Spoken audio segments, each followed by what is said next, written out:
काही दिवसावरती आलेली आहे, त्यामुळे लाडक्या बहिणींना आता जो आहे तो दिवाळीच्या कालावधीला आहे का महिन्यात? आम्ही साधारणपणे प्रयत्न करत असतो की दरवेळेला त्यांना सणासुदीच्या कालावधीमध्ये तो हप्ता जो आहे तो त्या ठिकाणी देण्यात यावा. तशाच पद्धतीनं विभाग म्हणून तर आम्ही ती प्रक्रिया ही आम्ही म्हणजे मान्यतेसाठी त्या ठिकाणी दिलेली आहे आणि त्या कालावधीमध्ये निधी प्राप्त व्हावा ही आमची सुद्धा अपेक्षा आहे आणि तो जर ज्या क्षणाला तो प्राप्त होईल त्यावेळेला निश्चितपणाने आम्ही तो वितरित करू.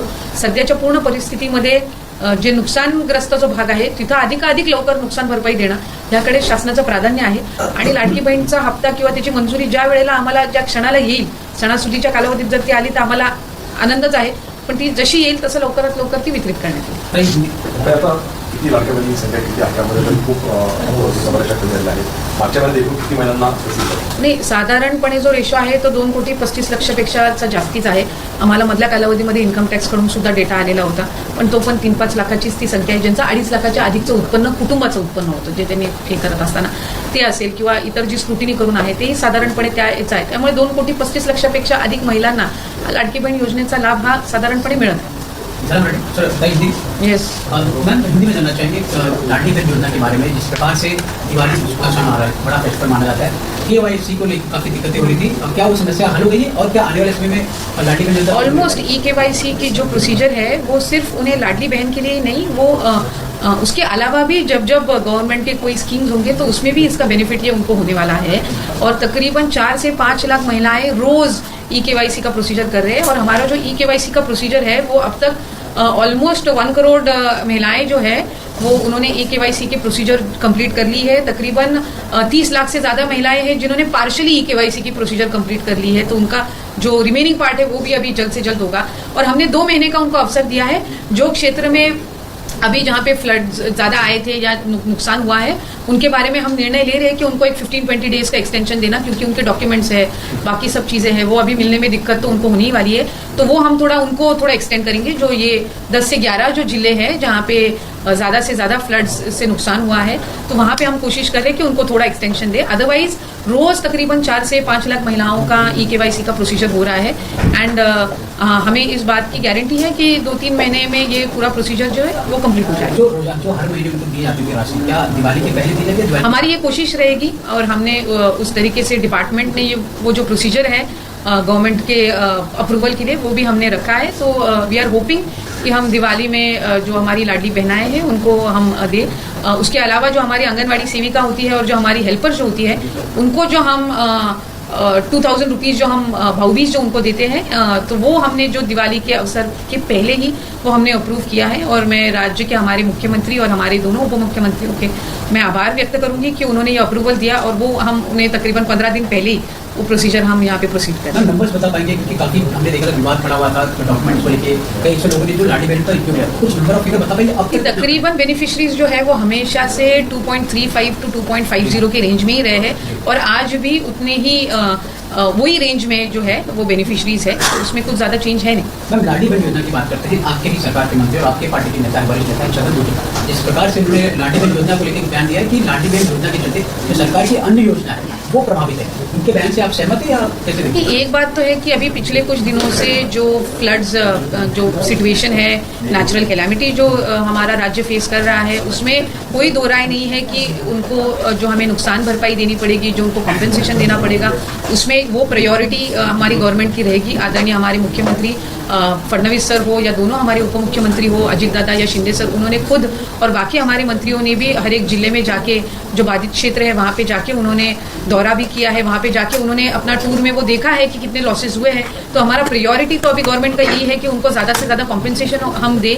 और मुझे नहीं लगता है, हमारे भुजबल साहब एक वरिष्ठ नेता है और जब हमने ये लाडली बहन योजना हमने जब लाई थी तो सारे मंत्रिमंडल ने ये अप्रूव करके एंड बाय एंड लार्ज हर एक मंत्री और हर एक एमएलए को हर एक सबको हमें पता है कि हमारा ये जो बेनिफिशरीज है वो तकरीबन 2-2.5 करोड़ तो रहने ही वाले हैं, उसमें कोई दो राय तो है नहीं.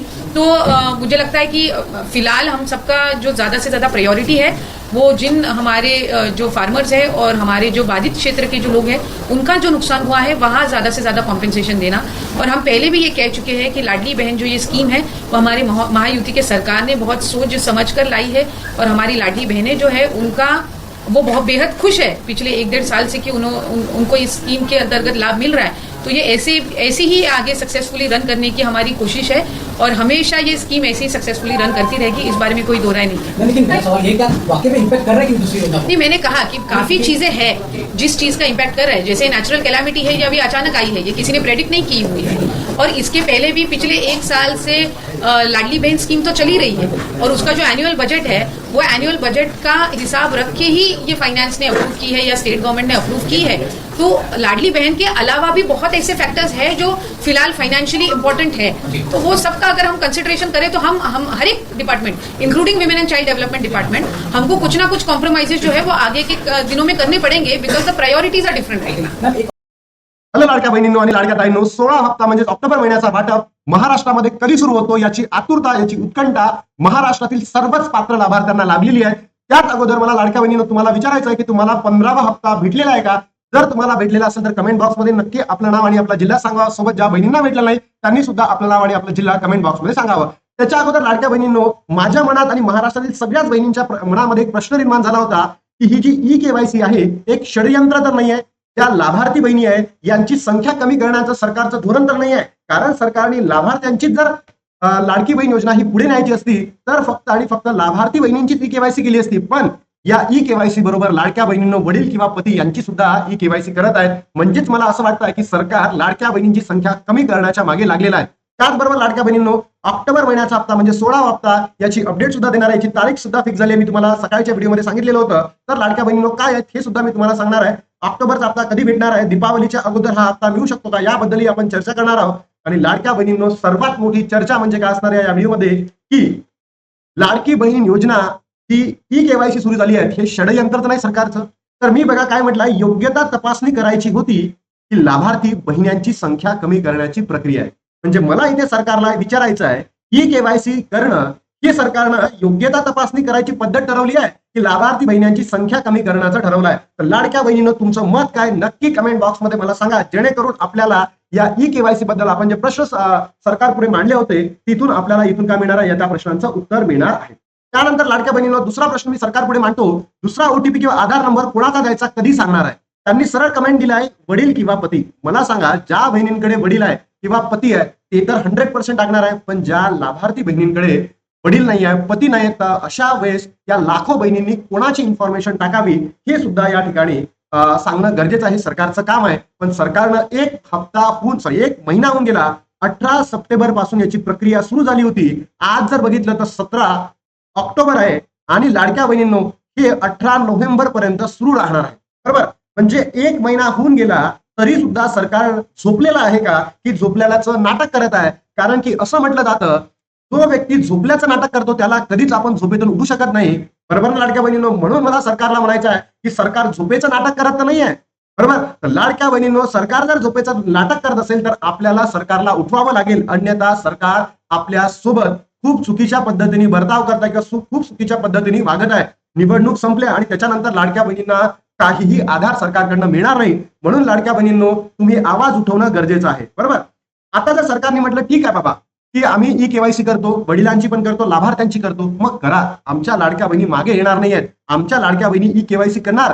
पण शेवटचा 1 महिना राहिलेला आहे, तर तुम्ही जो सेकंड ओटीपीचा प्रॉब्लेम आहे, वडील आणि पतीचा जो प्रॉब्लेम आहे, तर तो तर दूर करा की ज्या महिलांकडे वडील नाही आहे, पती नाही, त्यांनी कोणाचा आधार क्रमांक त्या ठिकाणी टाकावा। त्यानंतर हे जे फक्त आपण आता वडिलांची किंवा पतीची केवायसी म्हणतो, जर लाडकी बहीण योजना सरकारला सुरू ठेवायची होती, फक्त आणि फक्त लाभार्थी बहिणींची ते केवायसी करा, कशाला वडिलांची आणि पतींची ई केवायसी करणं गरजेचं आहे? हाही माझ्या मनामध्ये प्रश्न उभा राहिलेला आहे। तर लाडक्या बहिणींनो, तुमचं मत काय तर कमेंट बॉक्समध्ये नक्की सुचवा। त्यानंतर लाडक्या बहिणींनो, ऑक्टोबरचा जो 16वा हप्ता आहे याची अपडेट सुद्धा मी तुम्हाला देऊ शकतो, दीपावलीच्या अगोदर हा हप्ता मिळू शकतो का? तर याचं उत्तर आहे लाडक्या बहिणींनो नाही। आजची जर तारीख बघितली असेल काय, 17 तारीख आहे, 17 ऑक्टोबर आहे। आणि लाडक्या बहिणींनो बघा, आजपासूनच म्हणजे दिवाळीची सुरुवात झाली आहे, असं आपण म्हणतो। Wish you happy Diwali. माझ्या आणि माझ्या फॅमिलीकडनं महाराष्ट्रातील सगळ्याच बहिणींना आणि तुमच्या फॅमिलीला दिवाळीच्या हार्दिक शुभेच्छा। 17 ऑक्टोबर आहे, आजचा शुक्रवार म्हणजे फ्रायडे, उद्या आहे सॅटर्डे आणि संडे। लाडक्या बहिणींनो, तुम्हाला माहित असेल सॅटर्डे आणि संडेला सरकार काहीच काम करत नाही, बरोबर? म्हणून पुढे काय येईल, 18, 19 इथे गेले आणि 20 तारखेपासून सोमवार आहे आणि नंतर तर तुम्हाला माहित आहे ऍक्च्युअल दिवाळी सुरू होत आहे। तर त्यामध्ये आपल्या लाडक्या बहिणींना दिवाळीचं भेट किंवा दिवाळीची जी भाऊबीजेची ओवाळणी आहे ही सरकार देणार नाही, हे सुद्धा मी या ठिकाणी तुम्हाला सांगतो। त्यानंतर 3 महिन्याचे पैसे मिळणार का? ज्या अपात्र बहिणी होत्या ऑलमोस्ट 27 लाख बहिणी, या 27 लाख बहिणींना जून जुलै ऑगस्टचे हप्ते भेटणार का? याचंही उत्तर मी तुम्हाला सांगतो नाही. तुम्हाला कोणीही महाराष्ट्रातील युट्यूबर्स म्हणत असेल, वृत्तपत्र म्हणत असतील की तुम्हाला हे सगळे पैसे भेटणार आहेत, तर लाडक्या बहिणींनो तुम्हाला हे सगळे पैसे भेटणार नाहीत म्हणजे नाहीत. पण सरकारला आपण एवढीच विनंती करू शकतो, एवढीच विनंती करू शकतो की बाबा नका देऊ आम्हाला पैसे, जे तुम्ही आता सप्टेंबर पासूनचे पुढचे हप्ते तुम्ही आम्हाला देणार आहेत. तर लाडक्या बहिणींनो तुम्हा सर्वांना ई-केवायसी करायची गरज आहे. आणि ऑलमोस्ट महाराष्ट्रामधल्या हाफ म्हणजे 2,61 लाख बहिणी होत्या. तर या 2,61 बहिण्यांपैकी अर्ध्या बहिण्यांची ई-केवायसी झालेली आहे, पण अजूनही अर्ध्या बहिण्यांची ई-केवायसी होणं बाकी आहे. तरी सरकारने जे वडील आणि पती जो सेकंड ओटीपी बद्दल जो इश्यू झालेला आहे याला लवकरात लवकर सॉल्व्ह करणं गरजेचं आहे. म्हणजेच लाडक्या बहिणींनो सगळ्यांनी ई-केवायसी करा, अन्यथा तुम्हाला जे पुढचे लाभ आहे ते लाभ मिळणं काय होणार आहे, बंद होणार आहे. आणि सोबतच जो 16वा हप्ता वाटप आहे याची तारीख सुद्धा फिक्स झालेली आहे. साम टीव्हीने कालच चर्चेमध्ये सांगू शकला की ऑक्टोबर महिन्याच्या एंडिंगला 16वा हप्ता भेटू शकतो. पण मला वाटत नाही लाडक्या बहिणींनो ऑक्टोबर महिन्याच्या एंडिंगला सुद्धा तुम्हाला भेटेल. मी तुम्हाला सांगतो 16वा हप्ता आहे तो तुम्हाला सेकंड वीक ऑफ नोव्हेंबर मध्ये मिळणार. सेकंड वीक ऑफ नोव्हेंबर मध्ये भेटणार म्हणजे भेटणार, हे मी तुम्हाला आधीच सांगतोय. आजची दिवाळी आहे आणि या दिवाळीच्या दिवशी मी तुम्हाला सांगतोय लाडक्या बहिणींनो तुम्हाला नोव्हेंबरच्या सेकंड वीक मध्ये 16वा हप्ता भेटणार म्हणजे भेटणार आहे. त्यानंतर लाडक्या बहिणींनो तुम्हाला ई-केवायसी करणं अत्यंत गरजेचं आहे. यासाठी मी व्हिडिओ बनवलेला आहे, त्याची लिंक मी डिस्क्रिप्शन बॉक्समध्ये टाकतो. ई-केवायसी कशी करायची 1 मिनिटामध्ये बरोबर सगळं मी तुम्हाला या ठिकाणी लाडक्या बहिणींनो सांगणार आहे.